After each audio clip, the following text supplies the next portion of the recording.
বাড়ির গিন্নির মতো কোমরে ওড়নার আঁচল গুজে রান্নাবান্না করছে পদ্মজা। হেমলতার কোমরে ব্যথা। তিনি রান্না করতে চাইলেও পদ্মজা রাঁধতে দিল না। মোর্শেদও বললেন, বেদনা লইয়া রান্ধা লাগবো না, তোমার মাইয়া যখন রাঁধতে পারে তাহাই রান্ধুক। শেষ অবধি হেমলতা হার মানলেন। পদ্মজা মাটির চুলায় মুরগির গোশত রান্না করছে।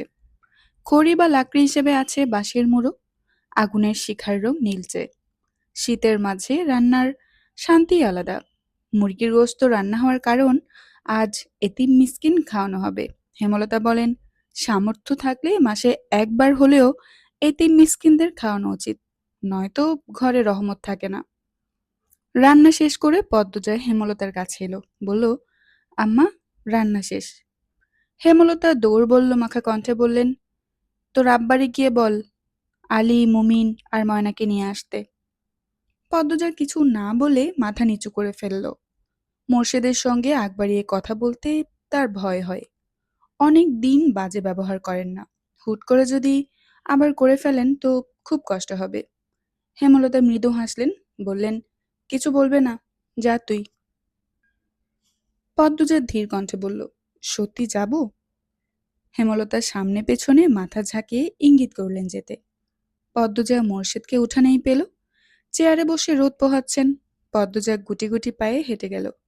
আব্বা ডাকতে গিয়ে গলা ধরে আসছে তার। ঢোক গিলে ডাকলো, আব্বা। মোর্শেদ ঘাড় ঘুরাতেই পদ্মজার মনে হলো বুকে কিছু ধপাস করে পড়ল। পদ্মজার দৃষ্টি অস্থির রেখে মিনমিনে গলায় বলল, আম্মা বলেছে আলীদের নিয়ে আসতে। রান্ধন শেষ? জি আব্বা। মোর্শেদ গলায় গামছা বেঁধে বেরিয়ে যান। পদ্মজা মোর্শেদের যাওয়ার পানে তাকিয়ে থাকলো বেশ কিছুক্ষণ। অনুভূতিগুলো থমকে গেছে। ঝাপসা হয়ে আসছে পদ্মজার চোখ দুটো। অল্পতেই তার কান্না চলে আসে। সে তাড়াতাড়ি ডান হাতের উল্টো পাশ দিয়ে চোখের জল মুছল। গাছ থেকে পাখির কিচিরমিচির শব্দ আসছে। পদ্মজা সেদিকে তাকালো। তখনই হেমলতা ডাকলেন, পদ্ম। পদ্মজা ছুটে যায়, কিছু লাগবে আম্মা? না। পূর্ণারা কোথায় গেল? ঘাটে। কি করে? মাছ ধরে। বড়শি দিয়ে? না, জালি দিয়ে। এত বড় মেয়ে নদীতে নেমে জাল দিয়ে মাছ ধরে? কি মনে করে যেন আবার মেনে নিলেন। আচ্ছা থাক, তুই আয়, বস আমার পাশে। পদ্মজা হেমলতার পায়ের কাছে বসে পায়ে হাত দিল টিপে দেওয়ার জন্য। হেমলতা পা সরিয়ে নিতে নিতে বললেন, লাগবে না।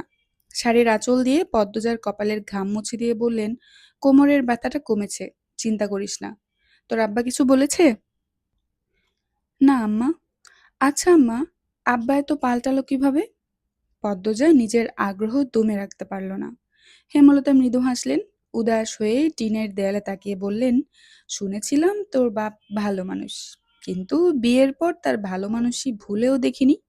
কারণ তার কানে মগজে মন্ত্র দেওয়ার মানুষ ছিল, অন্যের নিয়ন্ত্রণে ছিল। এখন আর কেউ নিয়ন্ত্রণ করে না, তাই পাল্টাচ্ছে। তোর বাপের ব্যক্তিত্ব নেই, নিজস্ব স্বকীয়তা নাই, অন্যের কথায় নাচে ভালো। শেষ কথাটা হেমলতা হেসেই বললেন। পদ্মজা কিচ্ছু বলল না। হেমলতা শুয়ে পড়লেন। আজ সারাদিন বিশ্রাম নেবেন। আগামীকাল অনেক কাজ। অনেকগুলো কাপড় জমেছে। রূপ ক্ষণিকের, গুণ চিরস্থায়ী। এটা আব্বা শেষ বয়সে এসে বুঝেছে। পদ্মজার শীতল কণ্ঠ এবং কথার তীরে হেমলতা ভীষণভাবে বিস্মিত হলেন। তিনি সেকেন্ড কয়েক কথা বলতে পারলেন না। পদ্মজা চলে যাওয়ার জন্য উঠতেই হেমলতা অবিশ্বাস্য স্বরে প্রশ্ন ছুড়লেন, এই খবর তুই কোথায় পেলি? পদ্মজা ঘাড় ঘুরিয়ে বলল, আমি তো তোমারই মেয়ে আম্মা। তোমার এত বড় দুঃখ আমি জানবো না? পদ্মজা চলে গেল। পেছনে রেখে গেল হেমলতার অবিশ্বাস্য চাহনি। বিকেলবেলা হেমলতা ঘর থেকে বের হলেন। শরীরে কিছুটা আরাম এসেছে। পূর্ণা বড়ই ভর্তা করছে, পাশে প্রেমা। পদ্মজাকে দেখা গেল না। নিশ্চয়ই ঘাটে বসে আছে। প্রান্তও তো নেই। তিনি পূর্ণাকে জিজ্ঞেস করলেন, প্রান্ত কোথায়? পূর্ণা কয়েক সেকেন্ড ভাবল কি উত্তর দেবে। এরপর ভয়ার্ত কণ্ঠে বলল, জানি না আম্মা। জানিস নাকি? তিনি এবার প্রেমাকে ধরলেন। প্রান্ত কোথায় রে প্রেমা? প্রেমা সহজ স্বরে বলল, আমরা সবাই ঘাটে ছিলাম, প্রান্ত উঠানে ছিল, এরপর এসে দেখি নেই। হেমলতা গলা উঁচিয়ে উঠলেন, কোন মুখে বলছিস জানি না? একসঙ্গে নিয়ে থাকতে পারিস না? একা ছাড়িস কেন? কোথায় গেছে ছেলেটা? হেমলতার ধমক ঘাট অব্দি পৌঁছে যায়। পদ্মজা বাড়ির পেছন থেকে ছুটে এসে প্রশ্ন করে, কি হয়েছে আম্মা? প্রান্ত বাড়ি নেই, সেটা আমাকে কেউ বলল না। দেখ দুটোকে, বসে বসে বড়ই ভর্তা গিলছে। দিন দিন অবাধ্য হচ্ছে মেয়েগুলো।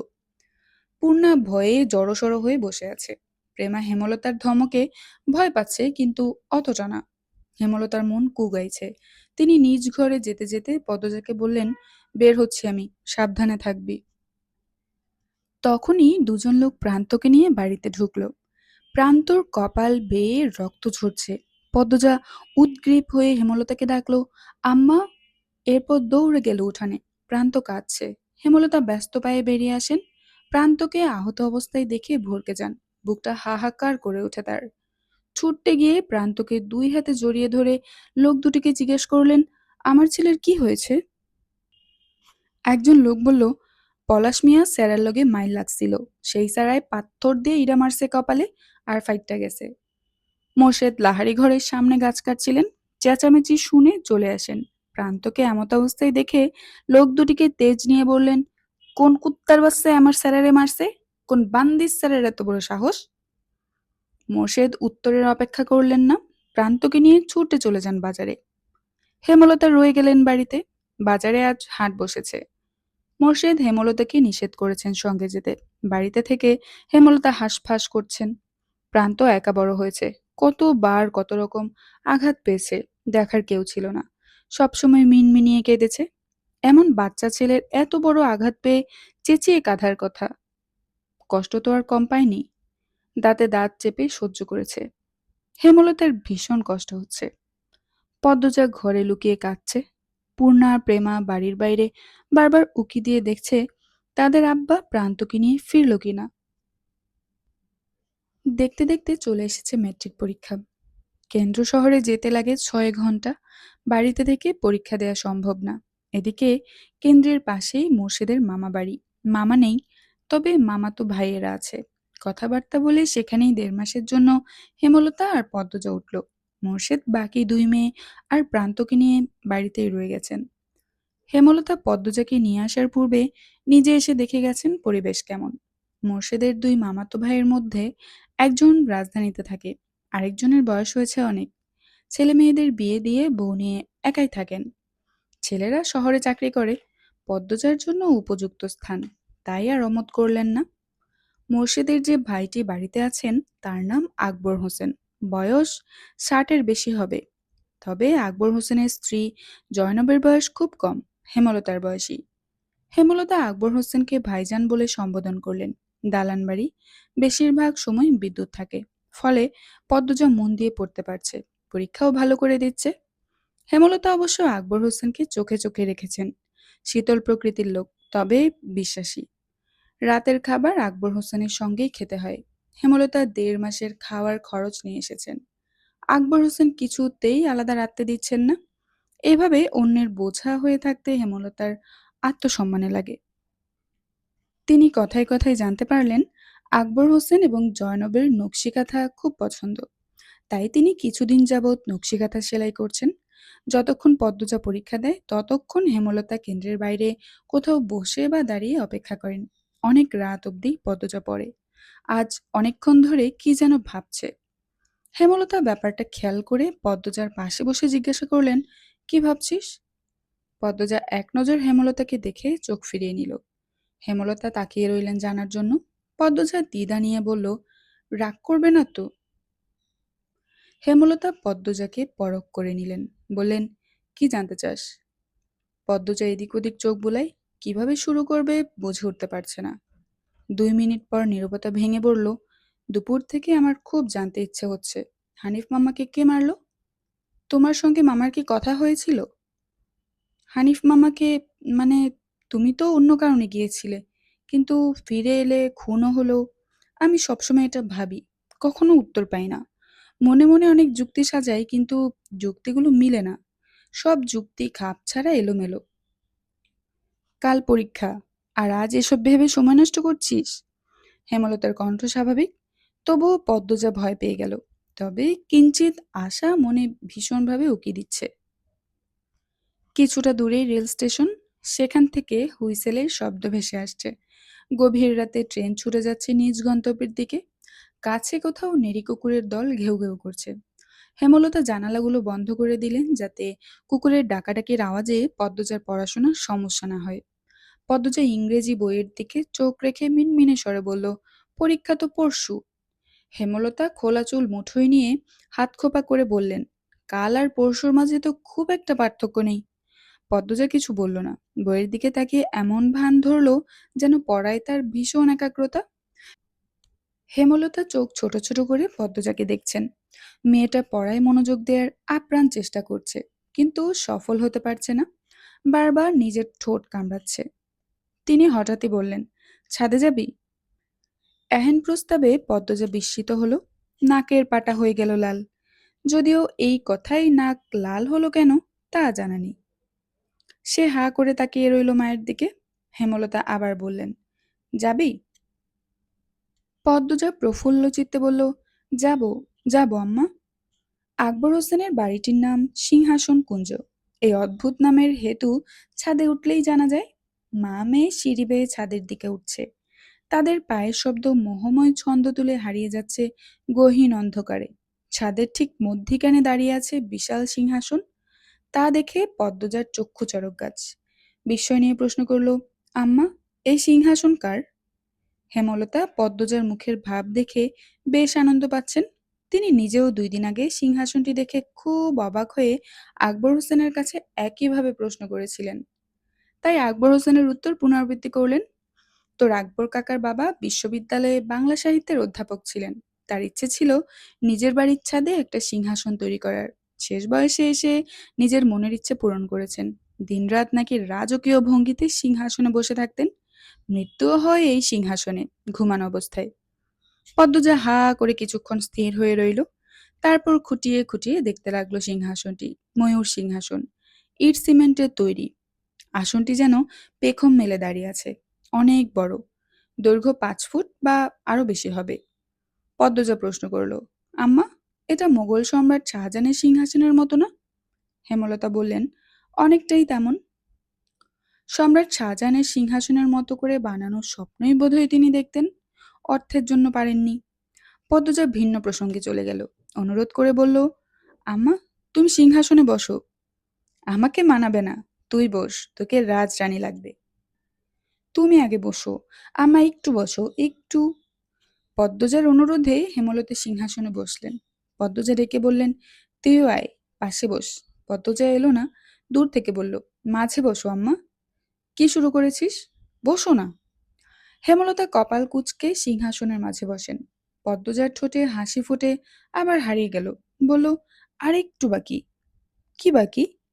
বাঁ পায়ের উপর ডান পা তুলে রানীদের মতো বসো। হেমলতা বিরক্তি নিয়ে উঠে পড়েন। পদ্মজাকে বললেন, পাগলের প্রলাপ শুরু করেছিস? পদ্মজা নাছোড়বান্দা হয়ে দৃঢ়ভাবে বলল, আম্মা বসো, নয়তো আমি কাঁদবো। পদ্মজার ছেলে মানুষই দেখে হেমলতা হাসবেন না রাখবেন ঠাউর করতে পারলেন না। রাতের সৌন্দর্য আর তার মায়াবী রূপকে প্রতিটি মানুষের ভেতরের আল্লাহ দিচ্ছে কষ্টকে ঠেলে ঠুলে বের করে আনার ক্ষমতা বোধহয় আল্লাহ নিজ হাতে দিয়েছেন। তাই হেমলতা তাই নিজের শক্ত খোলসে ফিরতে পারলেন না। পদ্মজার পাগলামোর সুরে সুর মিলিয়ে তিনি সিংহাসনের রাজকীয় ভঙ্গিতে বসলেন। পদ্মজার কেমন অদ্ভুত একটা অনুভূতি হয়। বুকের ভেতর ঝিরিঝিরি কাঁপন।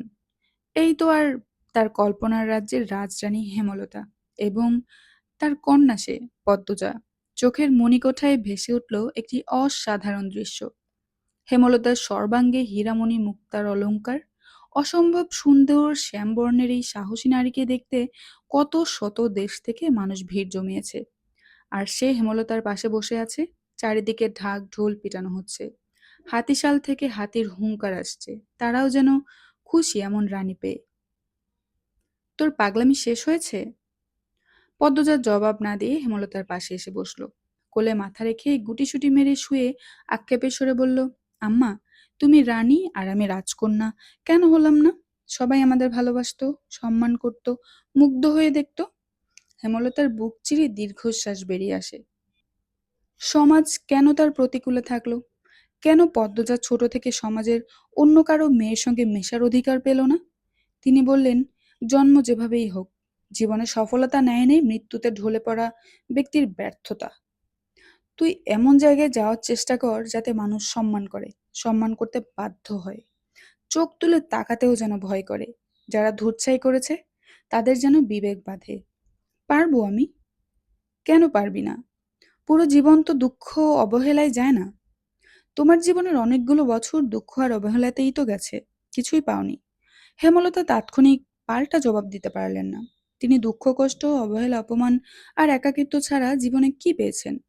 উত্তরটাও চট করে পেয়ে গেলেন। পদ্মজাকে বললেন, 3টে মেয়ে পেয়েছি। আমার মেয়েরা আমার সফলতা, আমার অহংকার। প্রেমা তো ছোট। তোরা দুইজন নিজেদের মতো থাকিস, পড়িস, কোনো দুর্নাম নাই।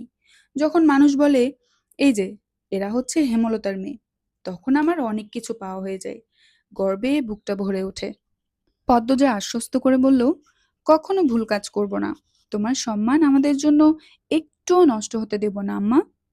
হেমলতা পদ্মজার ডান হাত নিয়ে তার উল্টো পাশে চুমু দিয়ে বললেন, আমি জানি পদ্ম, আমার মেয়েরা কখনো আমার অসম্মান হতে দিবে না। নিস্তব্ধতা ভেঙে ভেঙে মাঝে মাঝে পাতার ফাঁকে ফাঁকে পাক পাকালির ডানা নাড়ার শব্দ ভেসে আসছে। পদ্মজা চোখ তুলে আকাশের দিকে তাকালো। আকাশে একটা চাঁদ, অগণিত তারা। আকাশকে তারায় পরিপূর্ণ একটি কালো গালিচার মতো লাগছে। হেমলতা বিভ্রম নিয়ে বললেন, গায়ের কালো রঙের দোষে সমাজের সঙ্গে আমার সখ্যতা কখনো হয়ে ওঠেনি। প্রকৃতির মতিগতি অবস্থা দেখে দেখে আমার সময় কাটতো। আব্বা শিক্ষক ছিলেন বলে কালো হয়েও পড়াশোনার সুযোগ পেয়েছিলাম। অবশ্য আব্বার সামর্থ্য ছিল, আমাদের সব ভাই বোনকে পড়িয়েছেন। আম্মা আমাকে পড়ানোতে বেশি আগ্রহী ছিলেন না। রং কালো, কেউ বিয়ে করবে না, একটু পড়ালেখা থাকলে হয়তো করবে, সেই আশায়। যখন আমি তোর বয়সী ছিলাম, তখন বড় আপার মেয়ে হয়। মেয়েটার গায়ের রং কালো। শ্বশুর বাড়িতে তুলকালাম কাণ্ড, বংশের সবাই ফর্সা, বাচ্চা কেন কালো হলো? আপাকে বের করে দিল। বাড়ি ফিরল আপা, সমাজের কত কটূক্তি হজম করেছে। তখন আমি নামাজের দোয়ায় আকুতি করে চাইতাম একটা সুন্দর মেয়ে। আমার বিয়ে হলে মেয়েটা যেন পরীর মতো সুন্দর হয়, আমার মতো অবহেলার পাত্রী যেন না হয়। বড় আপার মতো কালো মেয়ে নিয়ে শ্বশুরবাড়ি থেকে বিতাড়িত হতে যেন না হয়। তুই যখন পেটে, তখন নফল নামাজ রোজা বাড়িয়ে দেই। 5 ওয়াক্ত নামাজ বাদে সময় পেলেই সেজদায় লুটিয়ে আল্লাহকে একই কথা বলতাম, আমার পরীর মতো মেয়ে চাই। দোয়াও কবুল হয়ে গেল। তোর যেদিন জন্ম হয় সবাই অবাক হয়ে শুধু তাকিয়েই ছিল। আমি তো খুশিতে কেঁদেই দিয়েছিলাম, এত সুন্দর বাচ্চা। এই গ্রামে কেন, পুরো দেশেও বোধহয় ছিল না। চোখের পাপড়িই যেন ভ্রুতে এসে ঠেকছিল। ঠোঁট এত লাল ছিল যেন ঠোঁট বেয়ে রক্ত ঝরছে। সদ্য জন্মানো শিশুর মাথা ভর্তি ঘন কালো রেশমি চুল। অলন্দপুরের সবার কাছে ছড়িয়ে পড়ে এই কথা। দল বেঁধে দেখতে আসে। 1 সপ্তাহ বেশ তোড়জোড় চলে। কি খুশি ছিলাম আমি, সারাক্ষণ তোকে চুমু খেতাম। রাতেও ঘুমাতে ইচ্ছে করতো না, মনে হতো এই বুঝি আমার পরীর মতো মেয়ে চুরি হয়ে গেল। তোর আব্বা সারাক্ষণ খুশিতে বাকবাকম করতো। বাইরে থেকে এসে গোসল ছাড়া কোলে নিত না। যখন কোলে নিত, বারবার আমাকে বলতো, ও লতা, সেরিটা মানুষ না শিমুলতলা? হেমলতা থামলেন। তার চোখের তারায় জল ছলছল করছে। পদ্মজা আগ্রহ নিয়ে শুনছিল। সে বলল, তারপর? কেউ বা কারা রটিয়ে দিল তুই তোর বাপের মেয়ে না। যুক্তি দাঁড় করালো, বাপ মা কালো, মেয়ে এত সুন্দর হয় কি করে? গ্রামের প্রায় সব মানুষ অশিক্ষিত, কুসংস্কারে বিশ্বাসী। তাই বিবেচনা ছাড়াই বিশ্বাস করে নিল। হেমলতা থামলেন। পদ্মজার মনে হতে থাকে হেমলতা কিছু একটা লুকিয়েছেন। শুধু গ্রামের মানুষ বললেই এত বড় দাগ লেগে যায় না, অন্য কোনো কারণ আছে যা যুক্তি হিসেবে শক্ত ছিল। হেমলতা দম নিয়ে বললেন, আমায় একা করে দিয়ে তোর বাপ সরে গেল, সমাজ সরে গেল। আতুর ঘরে তোকে নিয়ে একাই পড়ে রইলাম। তোকে দেখলেই মনে হতো আল্লাহ কোনো মূল্যবান সম্পদ আমাকে দেখে রাখতে দিয়েছেন। তোকে দেখে রাখা আর বড় করাটাই জীবনের লক্ষ্য মনে হতো। নিজেকে শক্ত করে আমি অন্য আমি হয়ে যাই। খোলসটা পাল্টে যেতে থাকে। রাত জেগে স্বপ্ন সাজাই, তোর সঙ্গে ফুল কোরানোর স্বপ্ন দেখে ফুল গাছ লাগাই। যখন তোর 4 বছর হয়, তখন বাড়ি ভরে যায় ফুল গাছে। ছোট শাড়ি পরিয়ে প্রতিদিন মা মেয়ে মিলে ফুল তুলে মালা গাঁথতাম। নিশুতি রাতে পাকা ছাদে জ্যোৎস্না পোহানোর স্বপ্ন ছিল, আজ পূরণ হলো। আর 2টা ইচ্ছে বাকি। সাগর জলে মা মেয়ে পা ডুবিয়ে পুরো একটা বিকেল কাটাবো। আর শেষ বয়সে নাতি নাতনিদের নিয়ে তাদের মায়ের জীবনী বলবো। পদ্মজা দুই হাতে শক্ত করে জড়িয়ে ধরে হেমলতার কোমর। তিনি টের পান পদ্মজা ফোপাচ্ছে। উৎকণ্ঠা নিয়ে বললেন, পদ্ম, কাঁদছিস কেন? পদ্মজা বাচ্চাদের মতো করে কাঁদতে থাকলো। কাঁদতে কাঁদতে বলল, আমাকে কখনো একা থাকতে দিও না আম্মা। আমি তোমাকে ছাড়া থাকতেই পারবো না। তোমার মতো কেউ হয় না। এজন্য কাঁদতে হয়? আমি সব সময় তোর সঙ্গে আছি। কান্না থামা। কি মেয়ে হয়েছে দেখো, কেমন করে কাঁদছে। পদ্ম, চুপ। আর না, মারবো এবার। এই পদ্ম। পদ্মজা থামলো, কিন্তু ভেতরের ছটফটানি পীড়া দিচ্ছে। কেন এমন হচ্ছে জানে না, কিন্তু হচ্ছে। কান্না পাচ্ছে। ভয় হচ্ছে আকাশ ভরা রাতের দিকে তাকিয়ে। একটু আগেই সুন্দর লাগছিল ওই আকাশ। আচমকা ভয়ঙ্কর মনে হচ্ছে। মায়ের কোল ছাড়তে ইচ্ছে হচ্ছে না। মনে হচ্ছে চারিদিকে অশরীরীদের ভিড়। তাদের কোলাহলে মস্তিষ্ক ফেরে যাচ্ছে। পদ্মজা মায়ের কোলে মুখ লুকালো। মেয়েকে অনেকক্ষণ কথা বলতে না দেখে হেমলতা বললেন, পদ্ম, ঘুমিয়ে পড়েছিস? না আম্মা।